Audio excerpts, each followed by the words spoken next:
Okay, Lisa, why don't you go ahead and share your screen and put the presentation up? Okay. And folks, while that's happening, good evening. I'm Jim Danhauser, and on behalf of the Prudential Committee and its designated school committee, welcome to tonight's information session about the Cotuit Elementary School property. We call it an information session because that's what it is.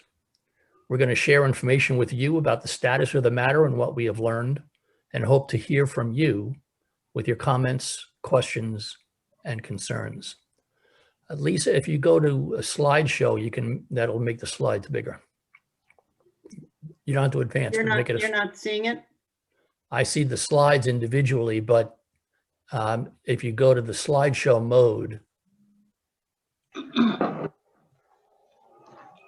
go over to the right, you see slideshow at the top in the bar. Right there.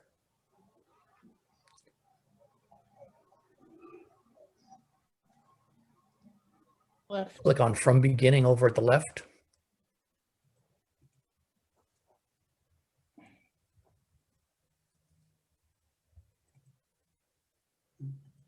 Okay. Well, that's good. Thanks. First, a word about procedures. We have a brief PowerPoint presentation, which we're going to walk through, and then we'll open up the floor to questions, comments, and concerns from villagers. When we get to that part, we'll call upon you individually. Please raise your virtual hand or enter your name into the chat function if you have a comment or a question, and we will call upon you and get to you. Recognize that everybody except for the committee members has been muted. The reason for that is that too many open mics can cause feedback. And in addition, there's always background noise, which can be very distracting. So it's not that we're trying to silence people, it's that we're trying to make sure that we maintain the ability for everybody to hear what we're trying to say and to not be distracted by extraneous noise. When Lisa calls upon you after the presentation, if you have comments or questions, she will unmute you. And then when you are done, she will put you back on mute. Again, it's just to enable us to do this in a way that preserves against distractions for other people. This meeting is being recorded. We will try to post the link to the recording on the website of the fire district as well as of the Civic Association in the next day or two as soon as it's available. And the Civic Association will also send that link out to its constant contact email list so that as many people as possible can get the benefit of the information that is being shared. We'll also post a copy of this PowerPoint presentation on the website of the fire district and the Civic Association and try to send them out by constant contact as well, again, to maximize the amount of people who have access to the information. You can go to the next slide, Lisa. As I said, this is an information session about the Cotuit Elementary School property. That's the what. As to the who, recognizing the importance of the matter, the Prudential Committee in the fall established a school committee to supervise dealing with the whole question of the Cotuit Fire District property. That committee importantly includes representatives of each of the constituent elements of the fire district. So Fran Parks of the Prudential Committee, Tom Hoppenstadt of the Board of Water Commissioners, and Adam Zais of the Board of Fire Commissioners are each on that committee. Myself and Mark Lynch from the Executive Board of the Civic Association are both on the committee, as are Jackie Barton, a longtime Cotuit resident, raising her real hand virtually, who has tremendous experience dealing with issues of land use, property acquisition, and interactions with the town of Barnstable. Ron Mycock, a longtime Cotuit resident, who has experience in a lot of business areas relevant to Cotuit, has previously served on the Board of Fire Commissioners, and David Cherbuck, whose family has been in Cotuit for generations and brings a lot of historical knowledge and insight to bear to the discussions. And DJ McKinnon, who's a real estate developer, serves as an unpaid consultant to the committee, which helps us because of his long experience and expertise in connection with real estate activities. At the end of this PowerPoint, we have a brief biographical sketches, that's easy for me to say, about each of the committee members. I'm not going to go through those individually and read them to you, but when you get a link to the recording and can see the slides, or you get the slides themselves, I would encourage you to look at those biographies so that you can get a true sense of the individuals who have volunteered their time and effort to try to deal with this issue on behalf of the Cotuit Fire District and the Village of Cotuit. Next slide, Lisa. So we're talking about a parcel of property of 13.5 acres, which is generally referred to as the Cotuit Elementary School property. You'll see the outline of the property in blue. It runs in irregularly shaped, just like virtually every property in Cotuit, from Main Street on out to Old Oyster Road. It includes a roadway, which is not a road, it is a driveway. It includes tennis courts, a baseball field, open fields, 3 acres of wooded areas, and the school itself and the property from the school out to Old Oyster Road. So that is 13.5 acres of the Cotuit School property that we have been discussing and will be talking about this evening. You can go to the next slide, Lisa.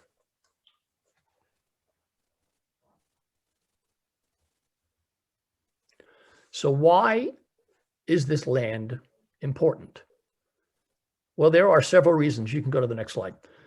But key among them is its proximity to Cotuit Well number 3, which is a very important source of water for the Cotuit Fire District. Not only is the school building just 800 feet from the wellhead, but nearly all of the land that we're talking about is in the zone of contribution to that well. And so anything that happens on that property by way of alternative use and development is of great concern to the quality of water for the Cotuit Fire District. You can go to the next slide, Lisa. This may give you a little better sense of why it is so important. You'll see zone 1 is the 400-foot radius around well 3. All of the area in yellow contributes groundwater to the well area. And so anything that happens on this property presents risk to the quality of the water in well 3. And you can go to the next slide, Lisa.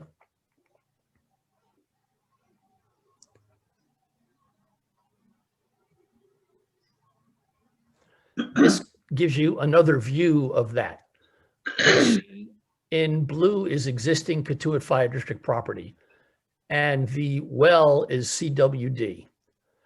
It's just 800 feet from the edge of the school, and all of the property basically is up gradient of the well, and groundwater flows from the property to the well. It's an important well for the Cotuit Water Department and for the quality of our drinking water. As you see, it provides the district with pumping options because it is a well that is geographically separate from the balance of the wells. And that spatial separation enables the water district to pump water out of this well and relieve pumping rates at the other wells. And it is an important source of water for the community. It is actually permitted to pump up to 400 gallons a minute. And we typically pump just under 330 gallons a minute. And I don't know about you guys, but that sounds like an awful lot of water to me. And it's really a very important part of the overall water supply to the Cotuit Fire District and all of the people in the village. Next slide, Lisa. There are other benefits besides the issue of the drinking water Although I think we would all recognize that the issue of the drinking water is a concern enough in and of itself. Obviously, we all know that the Cotuit Bay is a challenged waterway. It has a lot of nutrient load. Any development that happens in this property would contribute to the flow of water into Cotuit Bay and add additional nutrient load to that waterway. In addition, the property is an important open space and recreation area for a village that, as we all know, doesn't have a lot of that. We have the tennis courts, which are actively used, including for pickle. There's the baseball diamond that the Cotuit Cavaliers use for all of their clinics during the summer. There's a large open field, which is one of the only areas of size on which people can recreate on a significant open area. And the forest land, which is actually probably bigger than a lot of people realize, it's 3 acres. It's a land with trails, and a lot of people use that for walking. So this is all important property. And the land also serves as overflow parking for Cavalier games and other village events. And when we have a 4th of July parade, it ends at the school property and tends to be a gathering place for the community. So for all of these reasons, the Prudential Committee rightly realized that trying to make certain that we have involvement in what happens to this property is really very important to the village of Cotuit. You can go to the next slide, Lisa. So what do we do? Well, option 1 is don't do anything. Take no action, just let the town do what it will. Not going to go back over the long history of this, but everyone knows that the school department had canceled the Waldorf school lease, had then decided that the property was no longer needed as a school, and turned management of the property back over to the town of Barnstable. The town of Barnstable has decided that the property is surplus, and so it has fallen into the purview of the Asset Management Advisory Committee to make a determination as to what should be done for the property.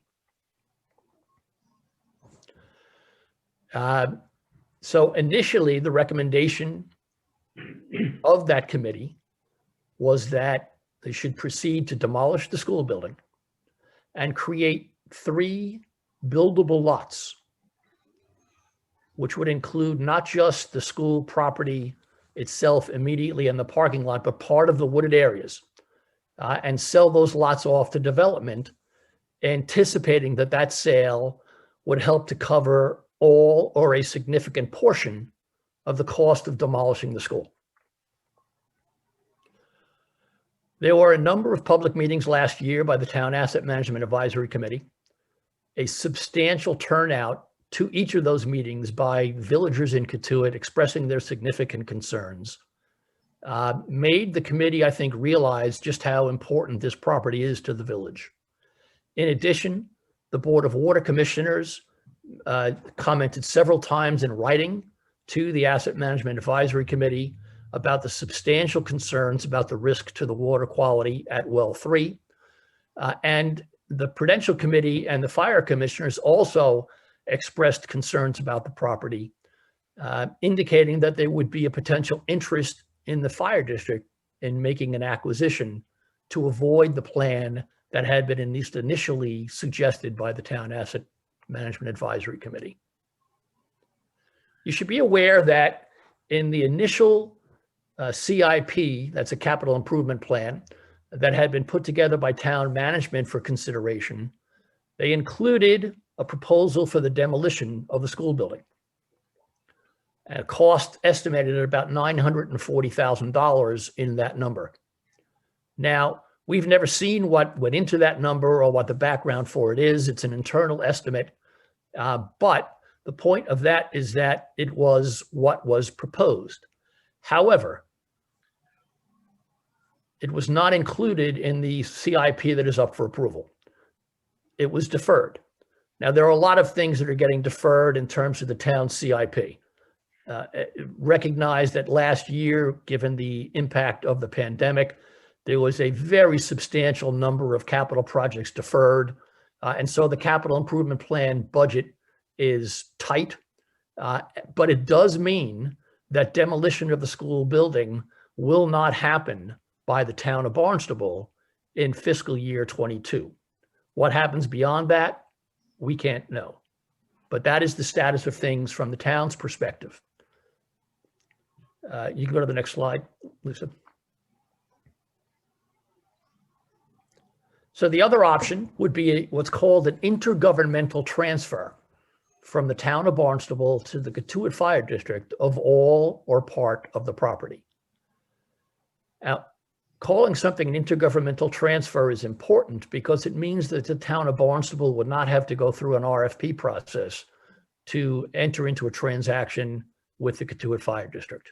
So it could be done somewhat more expeditiously than a sale, putting the property on the market to a third party. So it's the job then of the Cotuit Fire District to explore the feasibility of acquiring some or all of that land, including the school building. The school building is about 15,000 square feet, just for information. It sits on about 5 acres, including the parking areas. The woodlands, as I mentioned, are about 3 acres, and the balance of the property is 5.5 acres.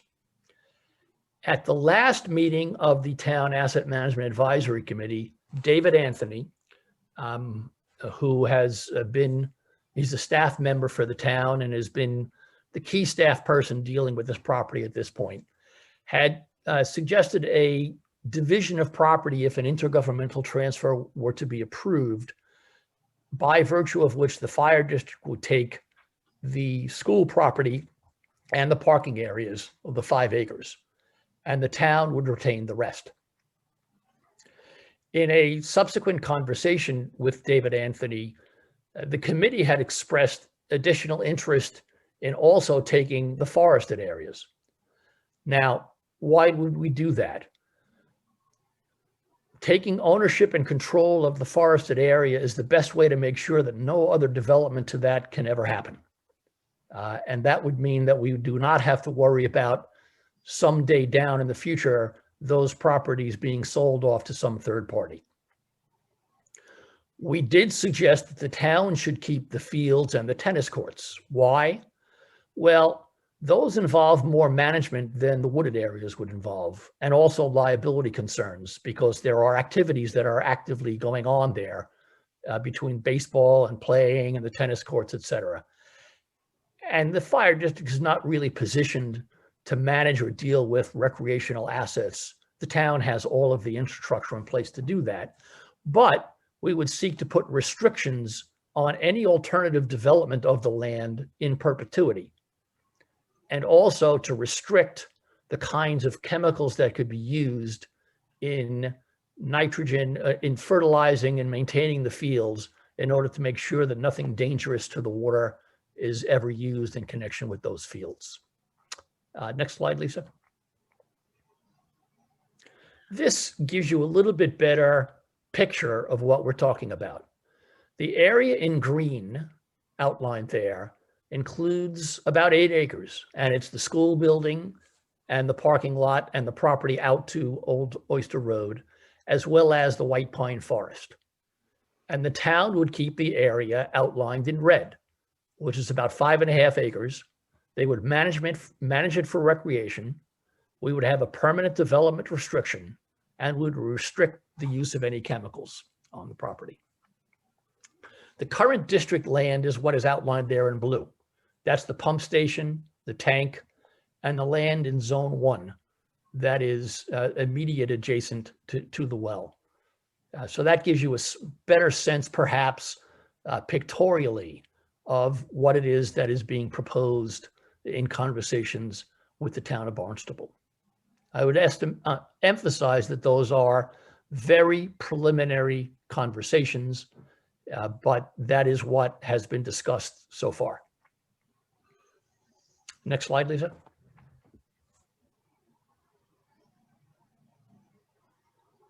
All right, so that's the property.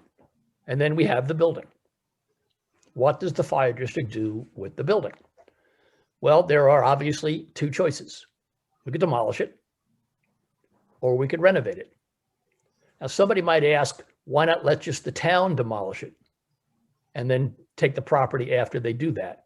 Well, the town's interest in a transaction with the Katuitt Fire District would be to accomplish something which does not cost the town out-of-pocket money.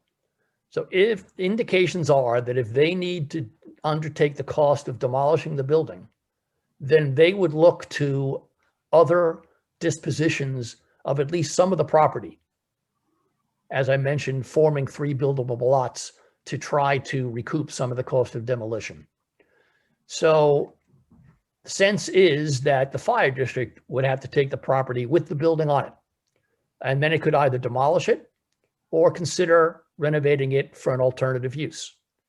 Now, there's any number of potential alternative uses that might be considered, whether those are district offices, potentially all are a part of a fire station, a community center, a combination of all of that and other ideas. But all of that will involve costs that have yet to be reliably determined. And all of it will bear upon the timing of anything that we can do. But all of that is open ultimately for discussion. Lisa, next slide.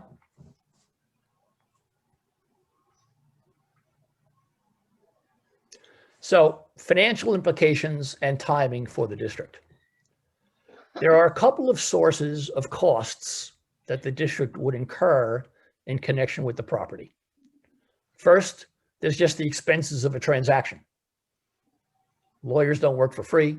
You have legal expenses, you have title insurance, you'll have whatever other assessments need to be done. Typically in buying property, a buyer would undergo what's called a phase 1 environmental study, just to be sure that there are no lurking problems. We know that there is asbestos in the building, but this would also cover the land.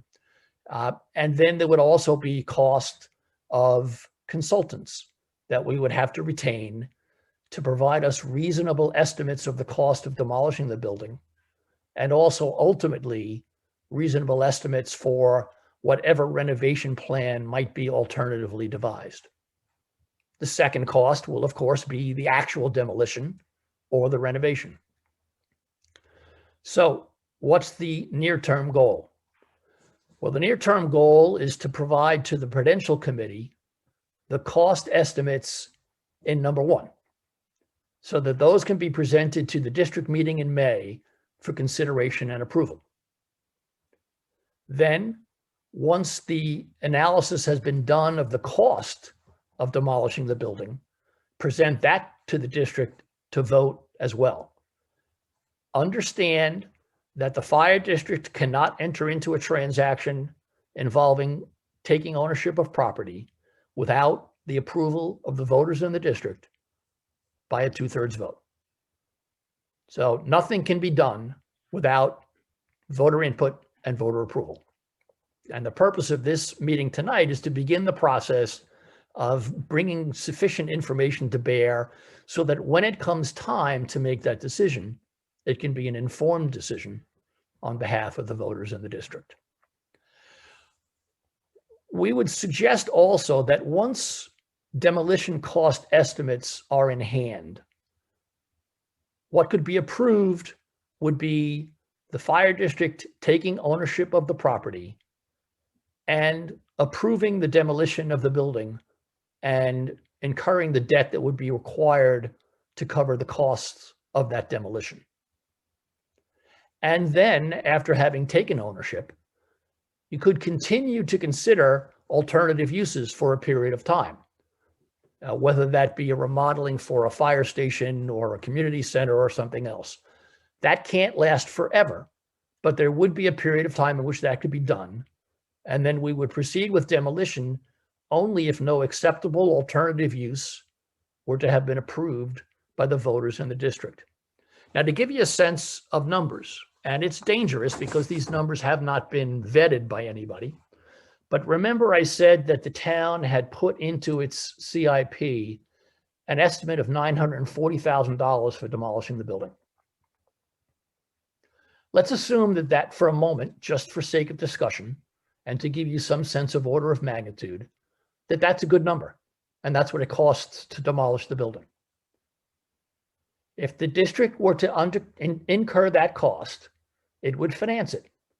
And given the size of that number, it would probably finance it over a 10-year period. So what is the impact on real estate taxes for owners of property in the village? Well, the annual tax rate increment would be 7 cents. That's sort of a number, right? But what does that mean? Well, for an average house in the village, which has a cost of $600,000, that would mean that real estate taxes for that house owner would go up by about $42 a year. And it would only last for 10 years. So that owner of the hypothetical $600,000 house would pay increased taxes of about $420 over a 10-year period.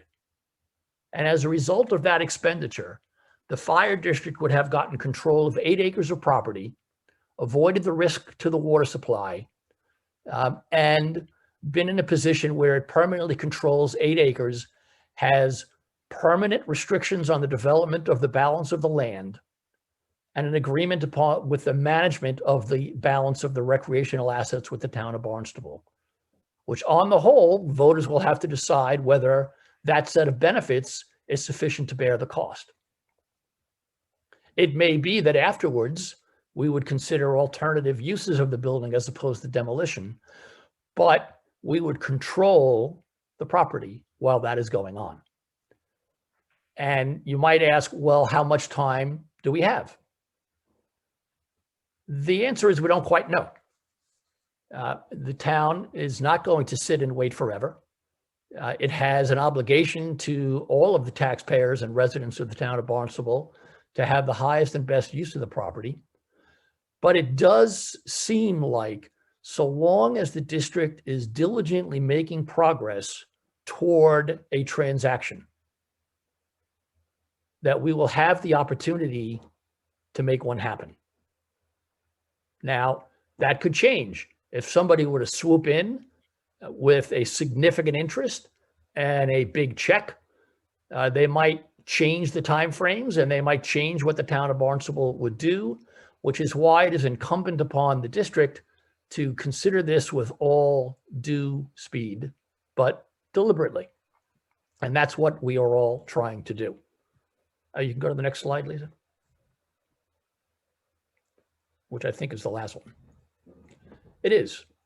It's just to remind everybody how wonderful it is to live in Cotuit and look out at the water and make sure that we don't allow something to happen which could further impair the quality of Cotuit Bay.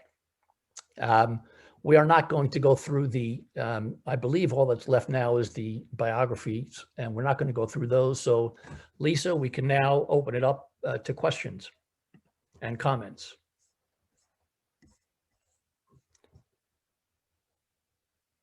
Again, if people have questions, they can enter their name in the chat, or they can raise their virtual hand and have some patience with us, because that process is never as smooth as everybody promises that it will be. Okay, I see one hand, Lisa.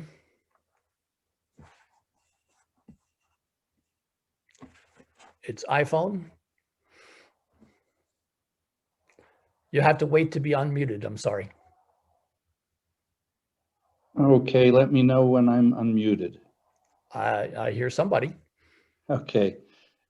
Jim, this is Tom Klein. First of all, thank you so much for a very articulate presentation on this. It really makes it simple for everybody, I think, to understand the scope and the opportunity here. I guess the one thing I would want to say is when it comes to open land, it's opportunities like this are really kind of a ratchet in that one has the opportunity once, and once it's lost, it can never be recaptured. And I think this is a unique opportunity for us. It's such a large tract of land in the center of our village. Probably the only other thing that comes close like that would be the golf course. And that will be a challenge for the town at some future date. But I think this is a wonderful opportunity for us, and I hope we will do everything we can to preserve this open space. Thank you. That's my only comment. Thanks, Tom.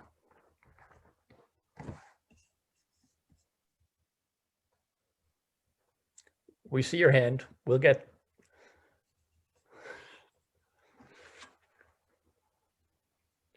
Incidentally, I am told that the PowerPoint is now on the district website. So if people are interested in going back and looking at that, they'll have the opportunity to see it.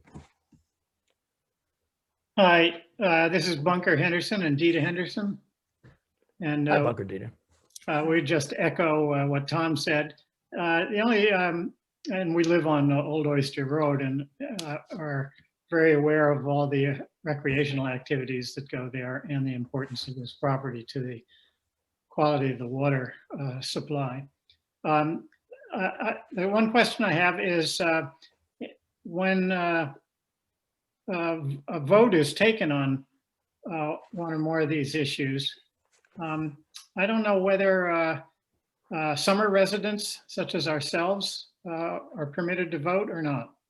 Can you answer that? Why don't we have Fran Parks answer that? Fran, are you still with us? You're muted, Fran. Okay. Can you hear me now? Yes. Yes. No, summer residents are not allowed to vote. They're allowed to come to the meeting and speak, but you have to be a full-time resident to be allowed to vote. I don't make the rules. They are what they are. Yeah.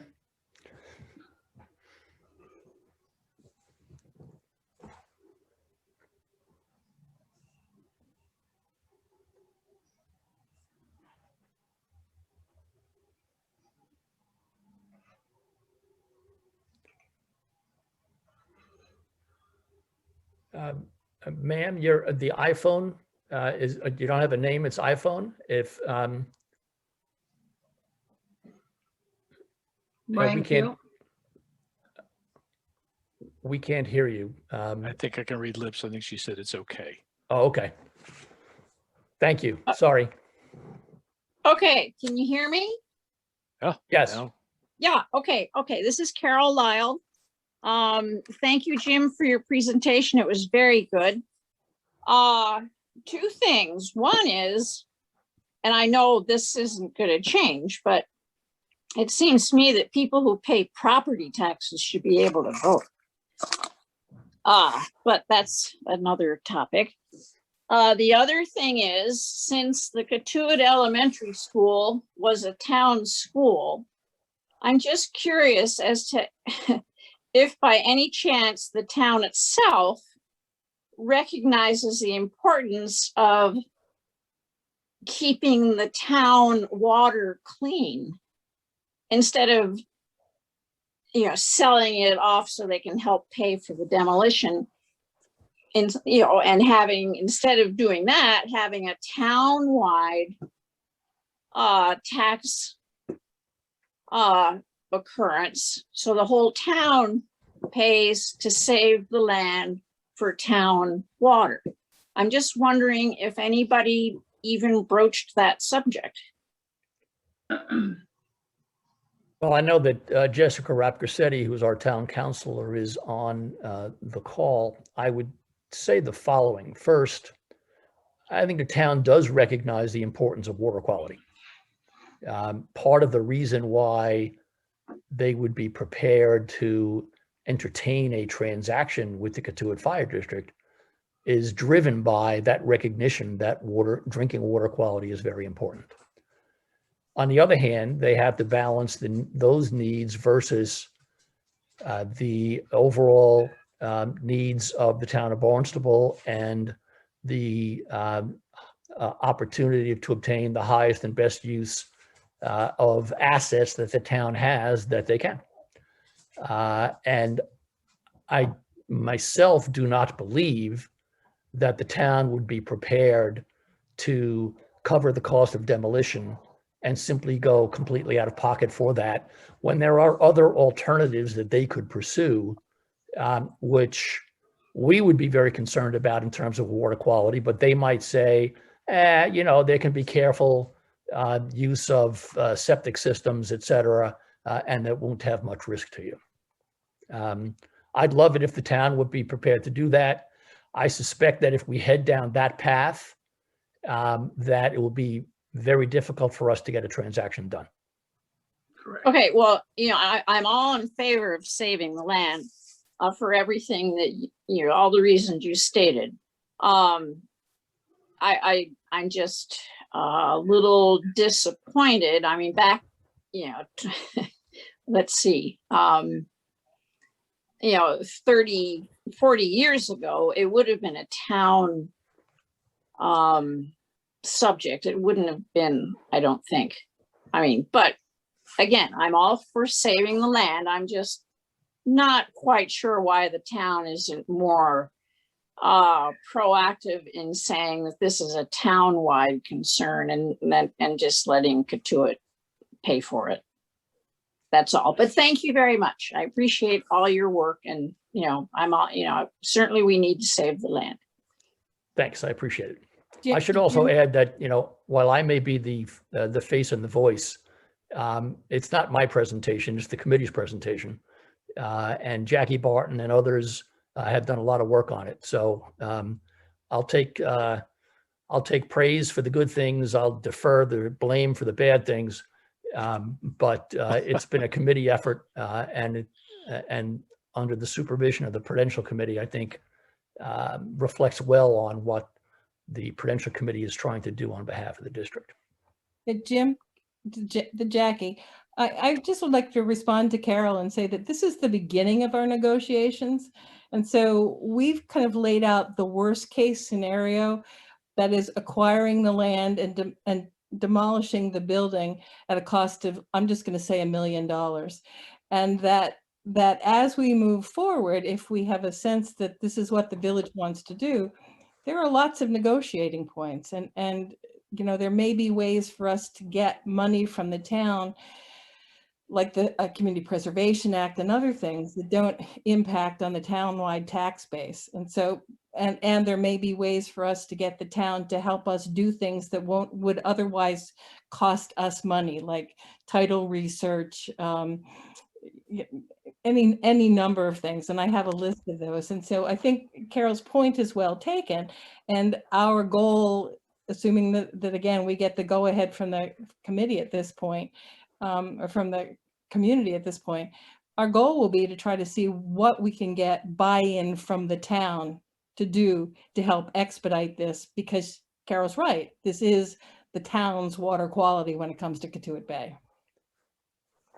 I completely agree with that. And I do think that our ability to negotiate will be enhanced if we have an approval of a transaction in hand, because it's a much more powerful position to be negotiating from than when you just have an indefinite circumstance.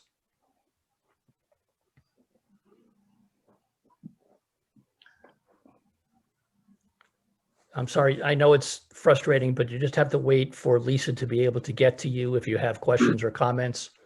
I think I might be up.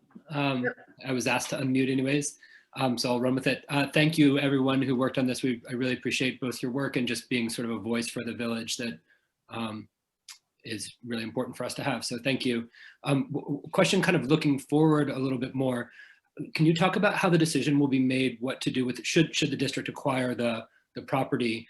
How does the process sort of after that get made in terms of what happens with it?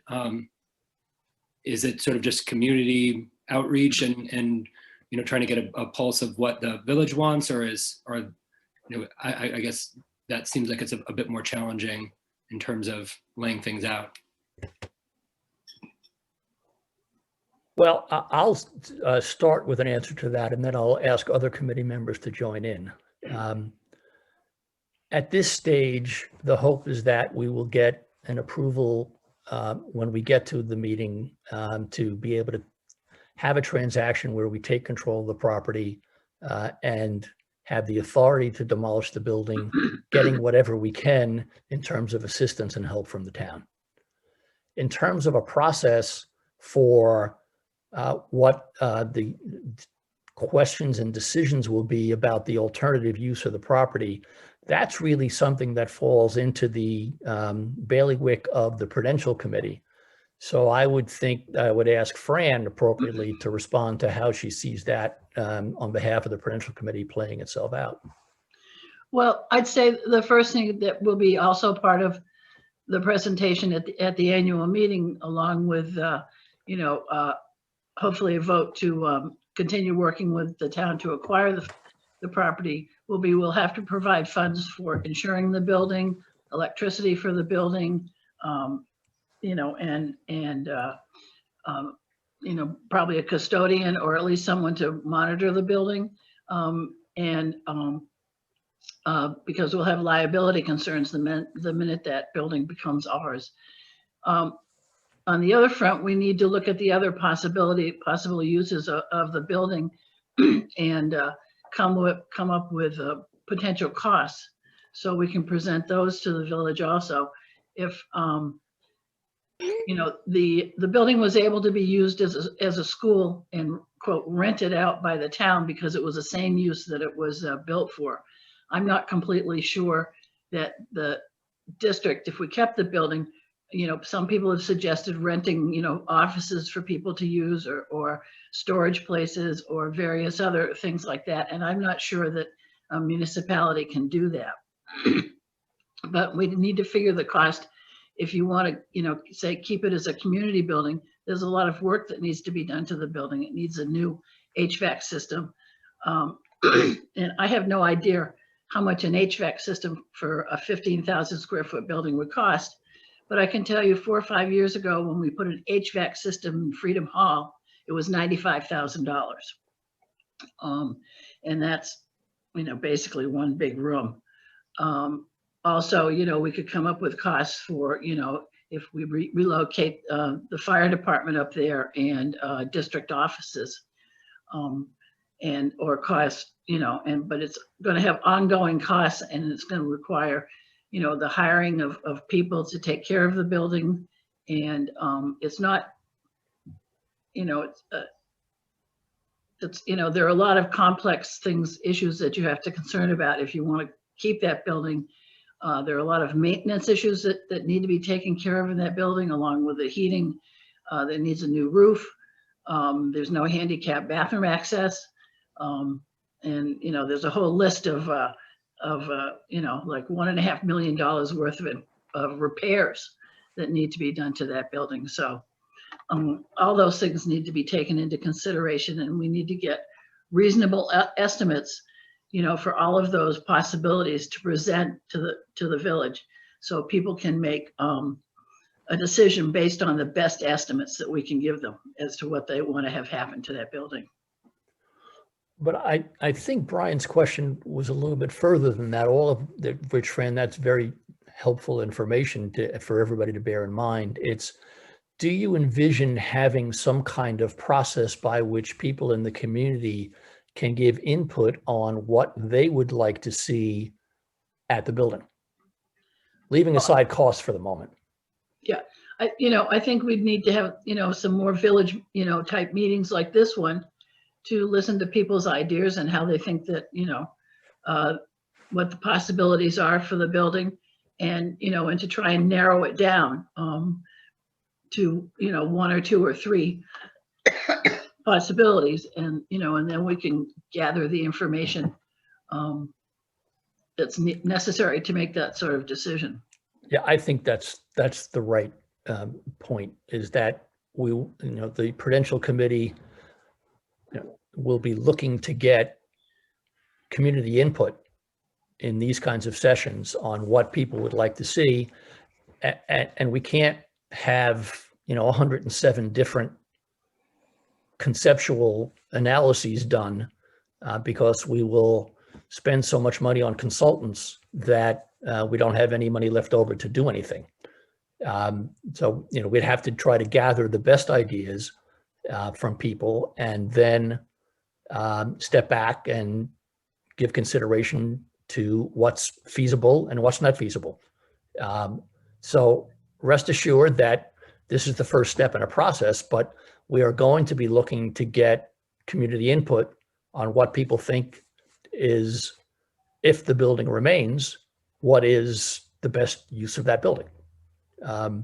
And best is a term of art, but best will also have to be looked at against the backdrop of cost.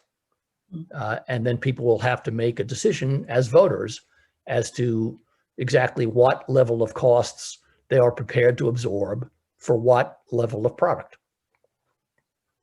Jim, can I speak up again? Sure.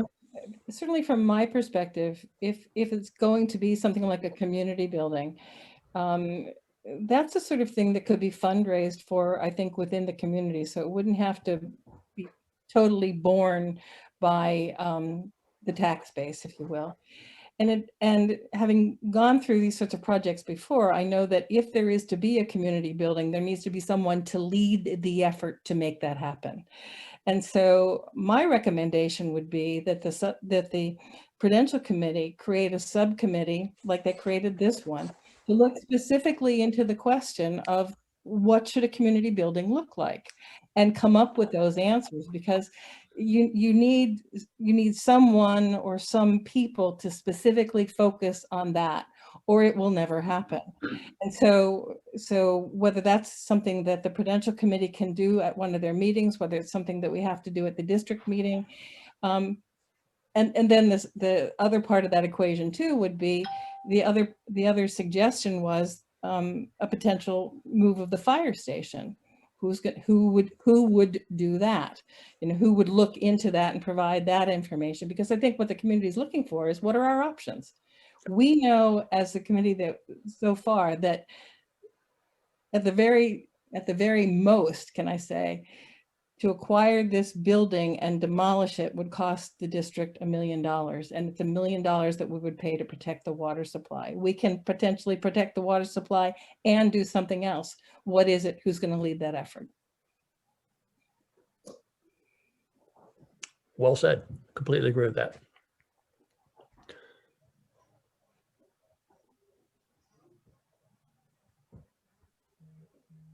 Jim, I keep asking Robert Bowden is now unmuted.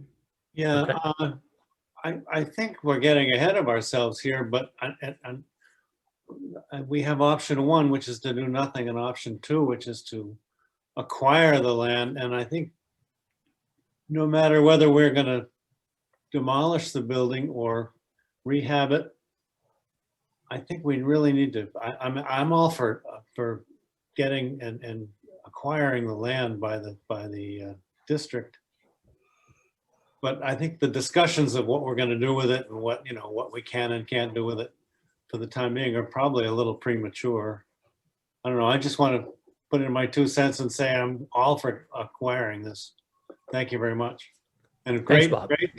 great discussion here. Thanks, Jim, Bob. Jim, I don't know if you can see the chat board, but I want to read a related question that's on it. The question is, once the district has control of the land, you presented 2 options, demolish or refurbish, but wouldn't a third option be to just maintain it as it is? What is the driving force, what is the driver to force a decision to the 2 options? Well, I mean, maintaining the building as it is not without cost. Yeah. And if you're getting nothing useful out of it, then that's just sunk money. As Fran was referencing, we'd have insurance costs, we'd have maintenance costs, we'd have custodial costs, and buildings sitting vacant tend to develop real problems. Just look at the Marston's Middle School if you want to see examples of how rapidly buildings can deteriorate when no one is there. Yes, that's technically an option, but it's not an option without cost.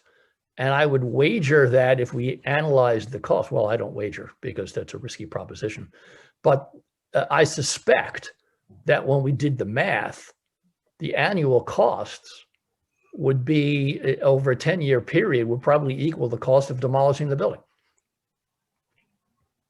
So I'm not sure that it's a viable option. Certainly it's an option, but recognize that it is not one that comes free. It comes with real costs, and those costs will escalate over time because the building condition will deteriorate. At some point in time, you're going to have to replace the roof, whether you have people in it or not. You have asbestos in the building, you're going to have to contain that. So I don't think it's a realistic option to simply continue to own the building that was built in 1955 without recognizing that that's going to come with some significant ongoing costs to the district. Jim, can I just add that we've already, seen vandalism of the building, which would be an ongoing problem, and an ongoing cost. Right.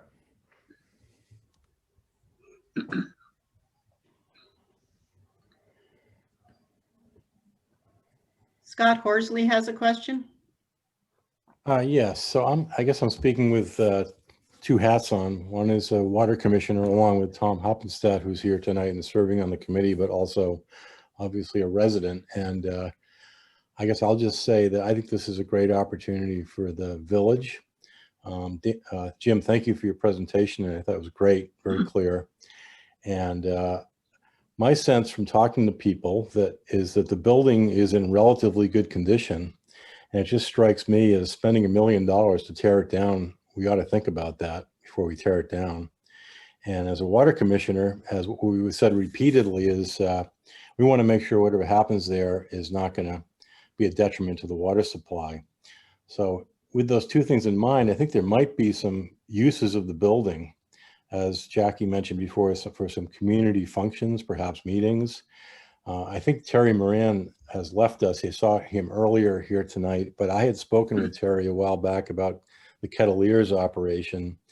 And at one point he indicated they might have some interest and possibly some funding ability to, and again, I don't want to speak for him. And if he's come back here, I'd rather have him say this, but I think there might be some uses out there that could preserve the building and preserve the water quality at the same time. So I guess I would agree with whoever made the suggestion that, maybe a next step is to really explore some of those potential uses that I would qualify as low impact uses, because that's our concern as water commissioners, that whatever happens there preserves water quality, et cetera. But I think we can have maybe we can have our cake and eat it too here a little bit. That's my suggestion. Thanks, Scott. I would just echo what I already said, which is that none of that comes without cost. Right. It is a 1955 building. And no matter what the use is, it's going to have to go through some level of renovation. There is asbestos in the building. There is an old boiler in the building, which you couldn't get a museum to take. But all of that is possible. And what we were suggesting before is that we need to try simply to say, we are prepared as a district to enter into a transaction in which we would acquire the land. And if we cannot find an alternative use for the building that functionally and financially is acceptable to the voters, then we will demolish the building. And so in going into ownership, we'd have to know that we have the approval to cover the cost of demolition. And then you have some time to consider these alternatives in an organized way, not trying to talk off everybody's opinions are perfectly valid, but they all have to have numbers associated with them before the voters can make an intelligent decision about the financial implications of any of those different courses of action. So I agree that there's potential uses. None of them are free. We have to hone in on what the 1, 2, or 3 might be that seem best to the community at large, figure out what the costs are, and then make a determination. But I don't think it's smart of the district to wait for all of that process to play itself out before effecting a deal with the town. because I don't think the time is necessarily, when it comes to that, on our side. We don't have to do it in an hour. We don't have to do it in a day, but we don't have, town staff has said they really want to see something done so they don't have to heat the building again. Right? And if we don't get something real progress, are they going to necessarily turn away from us? No, but there's a risk that they will. And so I think that's why we've been pursuing the notion of, let's get a position where we can make sure that we've protected the land. And to protect the land, we have to take ownership of the property. And to take ownership of the property in a fiscally responsible way, we have to know that we have approval to tear it down if we can't develop an alternative use that is both financially and functionally acceptable to the village at large. Tom Klein has a question. Yeah, I just wanted to comment on this idea of alternative use for the building. There's really a message here from the town when they say, we'd really like to get rid of the building quickly. And, I have a little bit of personal experience with this sort of thing. And I think the minute we own that building, we are going to find that a 60-year-old building is going to have all the potential to be an enormous money pit for every month that we own it. It needs to be heated. It needs to be maintained. It needs to, as soon as we talk about alternative uses, we're going to be talking, as Jim pointed out, about asbestos, complying with the Americans with Disabilities Act, with all kinds of things that building needs, a new heating system. I can assure you that $1 million is going to seem like really small potatoes when it comes to bringing this building up to the required condition that it's going to need for whatever the alternative uses are. So I'm not against it. I'm just saying that from a purely financial standpoint, unless the fire district is prepared to pony up some very large dollars, I think the practical option is going to be to take that building down just as quickly as possible, because that $1 million price tag is going to start rising quickly. Thank you. Thanks, I Tom. just like to let people know I was in the first class of students in that building. It only opened in 2011. Yeah, right. And all the plumbing was the same plumbing that was there when we walked in the door. It's the same furnace. It does have a new burner. So it's old, and I'm old, it's old, and it is I thoroughly agree. It's, a money pit, and, and it gets more expensive every day. I just learned today that our Eversource electric rates are going to go up 4.2%. And I believe the last figure that I heard for electricity for that building was $15,000 to $16,000, and the heating costs were about $40,000 a year if it was occupied. So it's, there's substantial costs, associated with it, just hanging on to it while you make another decision. Just give people general information. I'm sorry, Mark, did you want to add? Yeah, please. To Tom's point, it may be helpful for people to know that in January of 2020, an architectural firm issued a report. The town asked them to investigate what it would cost to rehabilitate that building back to the point where it could be used as a school again. So that's a pretty high standard, but the bottom line number for that was just under $4 million. They broke it up into immediate needs, which were 2.1 million, and then needs over the next 2 to 6 years were about $500,000, and then 6 to 10 year needs were just under, were 972,000. So that with interest, they put in a 4% kicker compounded annually. That came to just under 4. So we all have an idea, the general idea of what the magnitude could be. And I'd add that that was an estimate done a couple of years ago. Yeah, Costs- January 2020, Yeah, costs have not gone down since then. right?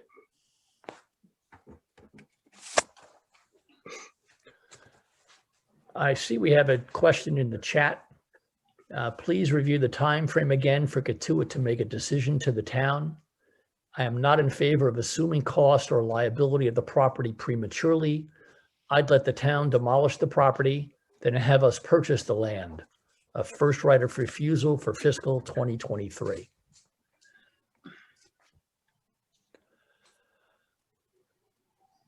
I understand the concern. I don't know that we can accomplish what is being suggested. Again, as Jackie indicated, there's always an opportunity to negotiate. But everything we have heard has suggested that if the town is going to demolish the building, then they are going to look to recoup part of the costs by selling off some of the land. And that would be the risk that we would run, that they would not enter into that transaction with us. And I think it's a hard ask myself to ask them to give us a right of first refusal to take the land. Because as a property owner, you never want to give somebody a right of first refusal because all it does is inhibit your ability to sell the property. This is Bunker Henderson again. Laura Opie, who's participating without a microphone or a camera, asks me to ask a question on her behalf, which is how soon could a vote come up if it were to be put before the district voters? It would be at the annual district meeting, which is the third Wednesday in May, hopefully.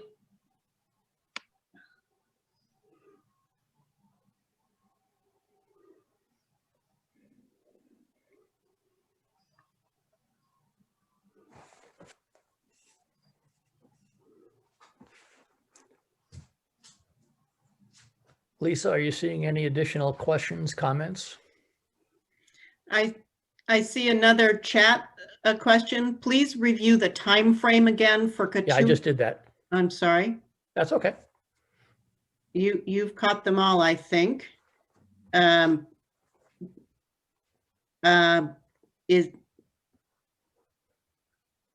Is consideration being given to determining the district's use of the property before a decision is made to purchase it, rather than purchase it and then figure it out? Jim, maybe you could explain what an intergovernmental transfer is? Sure. An intergovernmental transfer is a transaction in which one government entity can transfer property to another government entity without having to go through the usual process that a governmental entity would have to go through in order to sell property, which would be an RFP. So it can be much more expedited, and it doesn't run the risk of others coming in to the transaction and interrupting your ability to get it done. And perhaps aside from things like fees that you might do for titles and so forth, people are talking about or thinking that we're purchasing the land, they're purchasing this. That we're not really, a transfer doesn't come with a purchase price, as I No, we're understand. accepting the land. Right. But in accepting the land, No, with the no, building, no, I'm not we sweeping have to that under deal the with rug.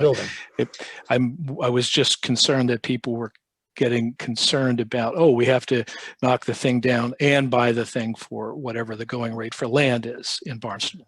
No, okay, to be clear, the way the transaction proposed would work is that the Katuitt Fire District would get the land, get the building, get the 8.5 acres, get a permanent development restriction on the fields, the baseball area, and the tennis courts, and pay nothing.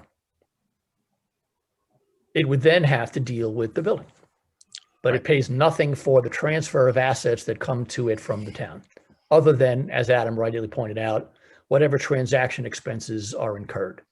which is legal, title, et cetera. Thanks. I felt that was worth going back over. Sure.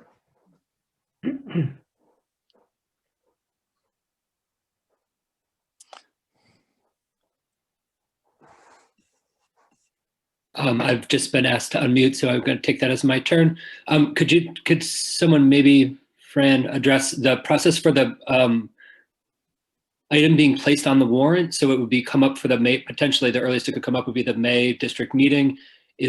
What's the decision, and kind of, is this meeting just sort of trying to gauge public support for putting it on the warrant, and then it's the commissioners who make a vote to put it on the warrant? Or could you just talk through that process a little bit?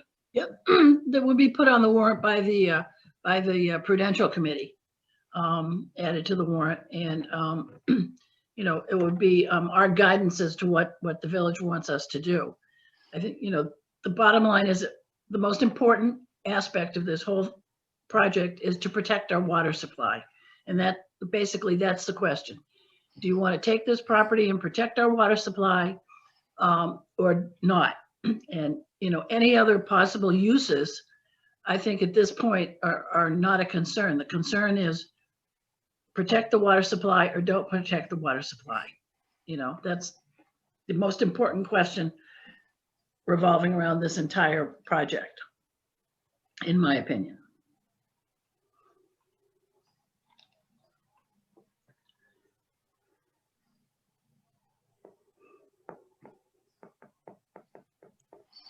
Bunker Henderson has a question, but he's not unmuting himself. Sorry, my mistake. I'm lowering the hand.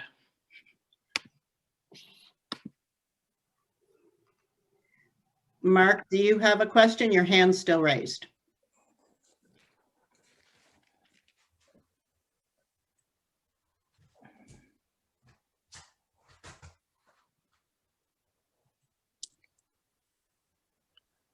I think that's just a extraneous hand.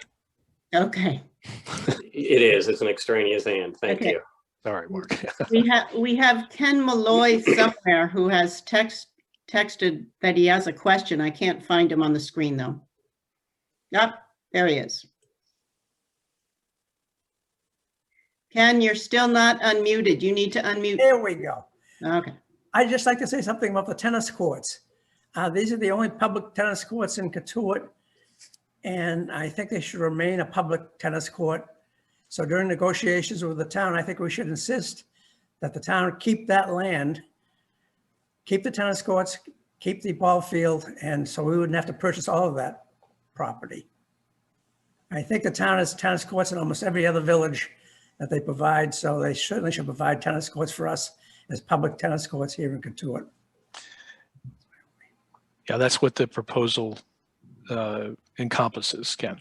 Yeah, I hope so. Yeah. Thank you. But to be clear again, as Adam's point, is we're not purchasing anything.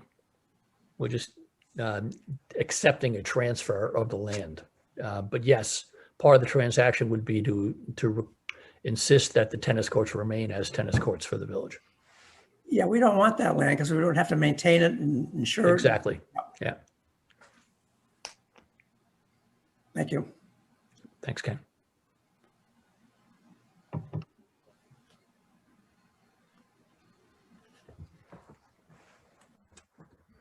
I don't see any other questions. Lisa, can you see Romas? I see some hands up. He's got a physical hand up. There you go. So does Katie. So he needs to unmute himself. Romas, you got to accept the unmute. There you go. Yes, Jim, this was a very good presentation in terms of giving information both on purchasing and some of the specifics to the cost, as well as the last item on the tennis courts. I have 3 short proposals. One would be, and one involves just the building and parking around it, so that 2/3 of the land would be for probably present use. And that would be to invite a company that manufactures small, light medical products and packages them on the site. It would bring a job number from 30 to 60 people at $25 to $30 an hour. So there's employment in Cotuit itself. It would require reclassification of the building to a light industrial with no pollution, either air or land or water. And the land would be a separate parcel of land that can be used for whatever purposes, including first the tennis courts, etc. The second would be a community center that would have senior computer technology transfer kind of activity, then sports and plays and concerts and handcraft, etc., which typically goes into a community center. And the third would be a medical doctor's office complex.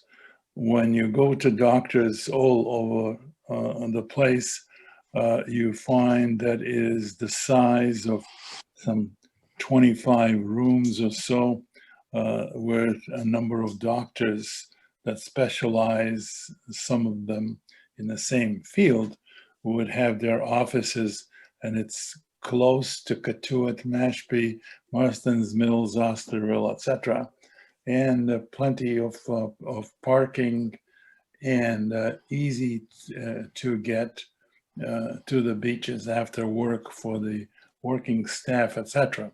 So the third would be, again, just the building and the parking. Those are the three proposals. Thank you. Thanks for that. I think it's all valid things that the district should be considering. I do think that we have to recognize that we are a relatively small district, and to get the district into the business of leasing out commercial space would require some expansion of district employees. As it is for Freedom Hall, Fran Parks is out there weeding the garden. Not to say that can't be done, but Fran may want to speak to what the powers of the district are and whether it is even authorized to enter into situations where it is a commercial landlord to other businesses. Fran, I don't know what the power of the district is in that regard. Yeah. I'm pretty Well, sure. 1 and 3 are the two that would be outright another owner who would look after either a company or a medical office. That I know we can't do. We're taking the intergovernmental transfer, and if we devote the property to private use, we would have to go through a long RFP ourselves. I see. Yeah. Okay, thank you. Yeah. I don't believe municipalities are allowed to rent out property for commercial uses. Not renting, not renting. It would be buying. We'd be selling it as the proposal. That's right. But, I think that defeats the purpose myself. There's a need for it, a very big need. Well, I will tell you that one thing that the town person that we spoke to, and part of the transaction, would want to have a right of first refusal for the town to take the property back if we were ever to consider selling it. Yeah, sure. Yeah. Kate McMurray has a question. She needs to unmute herself. Hi, everybody. Thank you for the presentation. Thanks, Kate. Appreciate the time of the committee. I actually live on Narrows Way, so I see a lot of use in that space, multiple uses, multiple times a day. So I do think it's a very valuable property for Cotuit.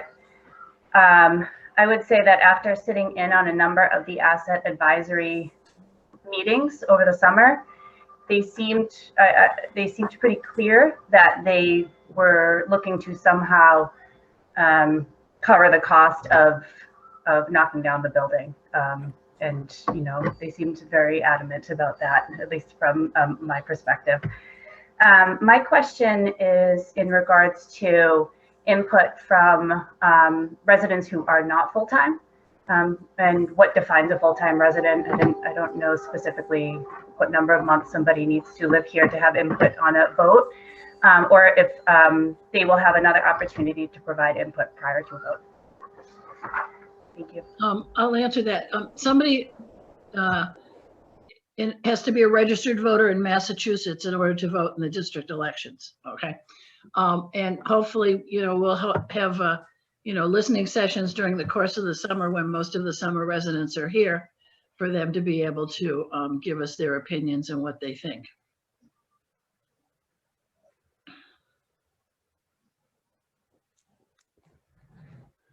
Katie's been muted again, but she said thank you. Yeah. Paul Rude sent me a message. He got a comment from George Foy. If it's okay, I'd like to simply add my voice. This is a tremendous opportunity to protect Cotuit's water and to do something creative with the existing property. It's crucial for the village to take on the property and have residents then determine the best use. But first, take on the property, and second, ensure a viable and vibrant channel or group, as Jackie said, to explore options based on cost and benefit.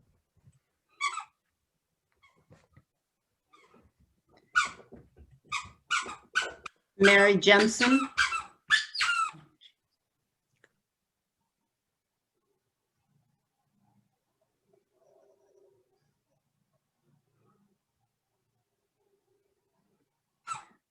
Mary Jensen needs to unmute herself.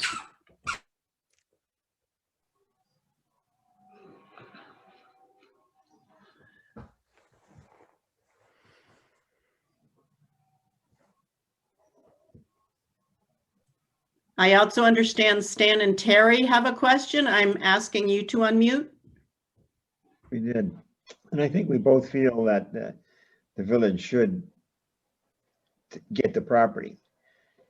But there's been some interesting conversations around the use of the building. And one of the gentlemen, I forget his name, indicated that the town itself had looked at how much it would cost to get the building up to spec. And $4 million seems like a lot of money.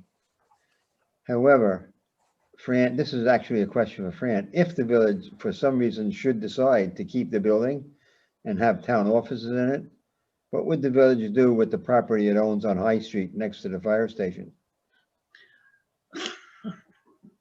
Well, that depends. If, you know, if the fire station is moved up to there and, you know, then we'd no longer need the property on High Street.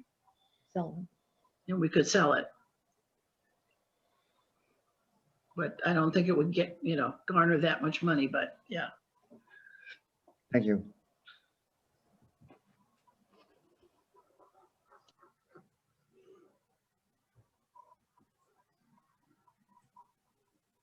There are two hands raised and I've asked both of them to unmute.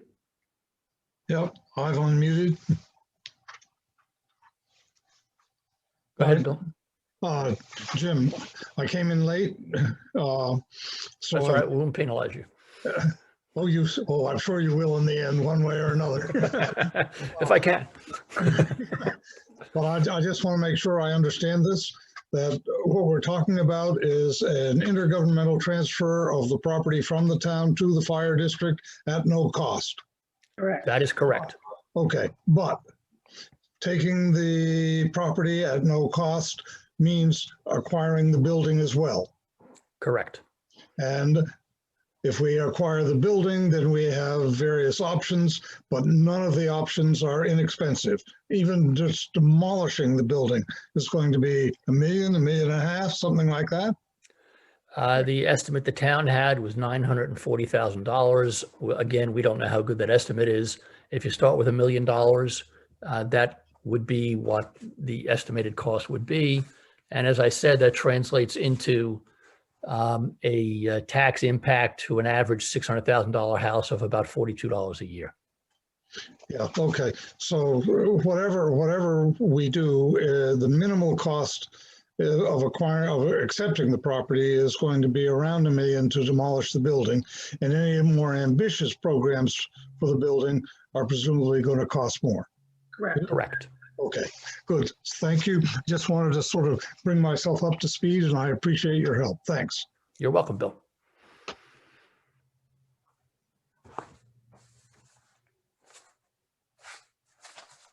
One more time, I'm asking Mary Jensen to unmute.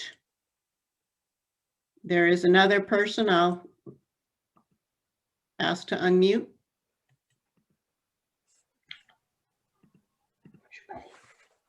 Okay, I think I did. Yes, go ahead. Yeah, my name's Jerry Hollahan. I live right across the street from the McMurrays. I'm on the property every day, sometimes twice a day. I appreciate the value of it as a Katuitt, I don't know, just something we wouldn't want to squander. The way I look at it, the step one is to do the deal. And I heard a May date as a possibility, the first opportunity to, I don't know if that would be a vote or what it would happen in May. How do we? Yeah, Jerry, this is Jim Danhauser. What would happen in May is at the district meeting, which is the third week in May, there would be a vote taken by the district. By the district committee? No, by the district voters at the general annual district meeting. So we could get the ball rolling as early as May.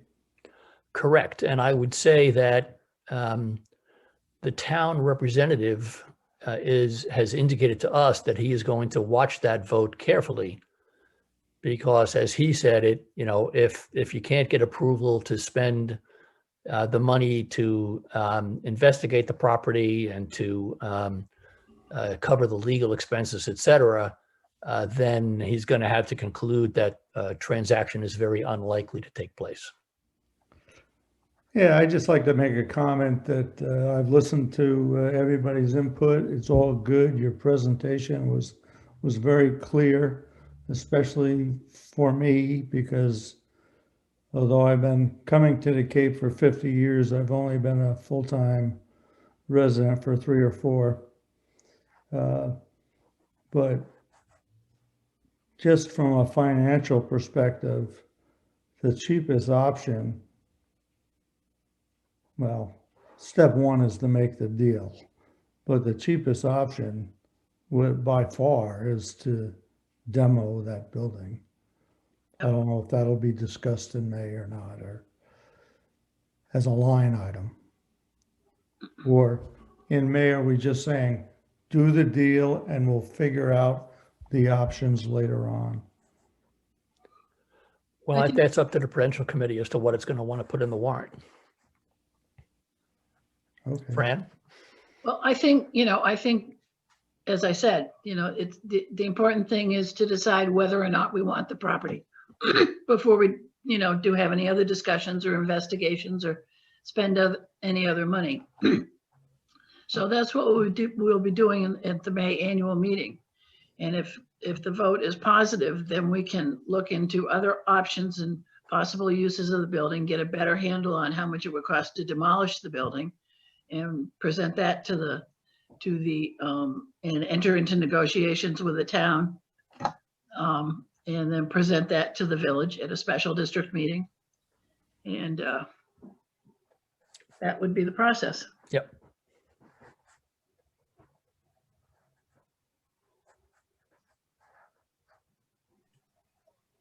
Jim, I don't know if you can see a few other comments. I'll read. I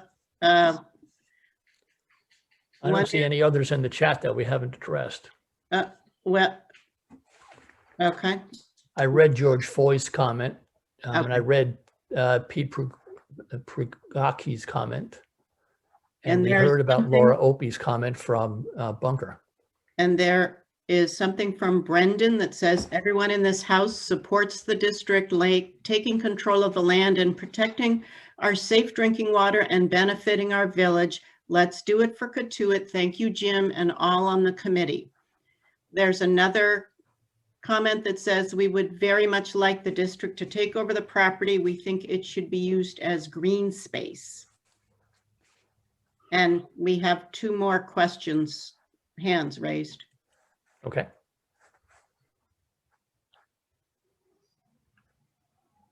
Hi, this is Chris Rebello. My only hesitation in this is if we only vote to take, to transfer ownership to the district at the district meeting, and we leave it open-ended as to when the next vote is, the district is then responsible for that building as it stands and crumbles and liability and all that kind of stuff. I don't know if there is a way, if this is appropriate, to have 2 different articles on the warrant, one starting with, do we agree to transfer ownership?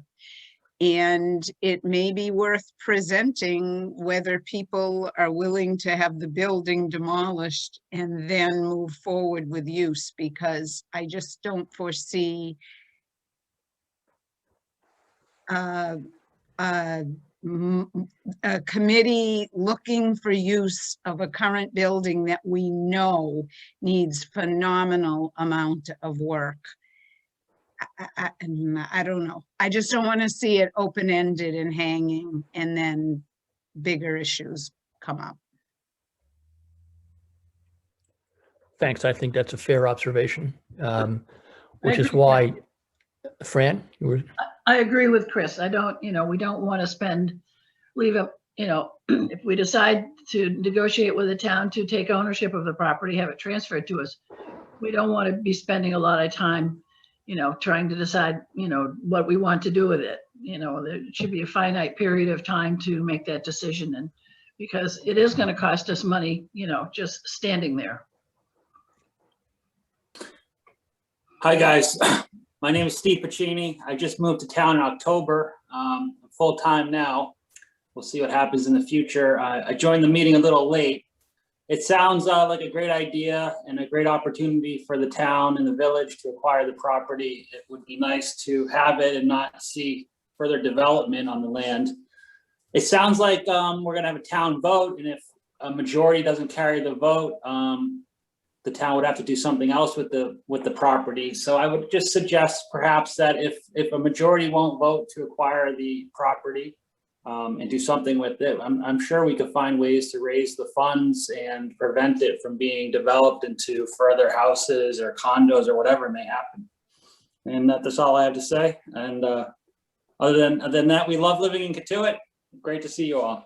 Welcome to Cotuit. Welcome. Thanks for your comment. I see a couple of extra comments. I don't know if you see them.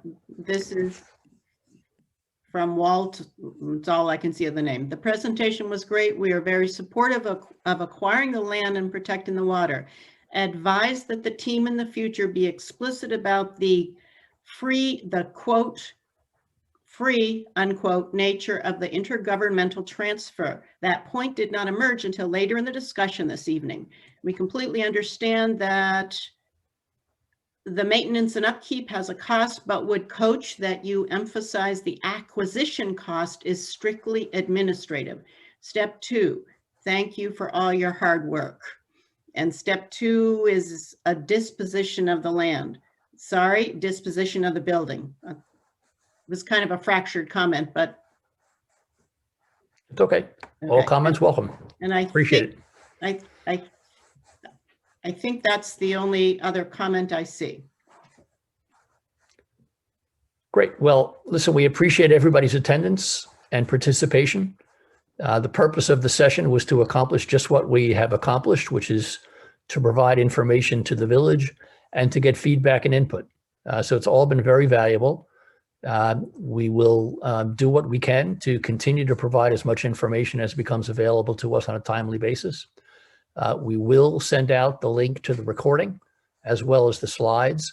As Chief Rude texted to me, the slides are up on the Katuitt Fire District website already. So we appreciate everything and everybody's attention and endurance. Because I know that once you pass the 1 hour of screen time, it gets to be a bit much for people. So thank you, everybody. And we look forward to continuing to work together to try to accomplish a good thing for the district. Yes, thank you, everyone. Thank you, Jim. Thanks, Frank.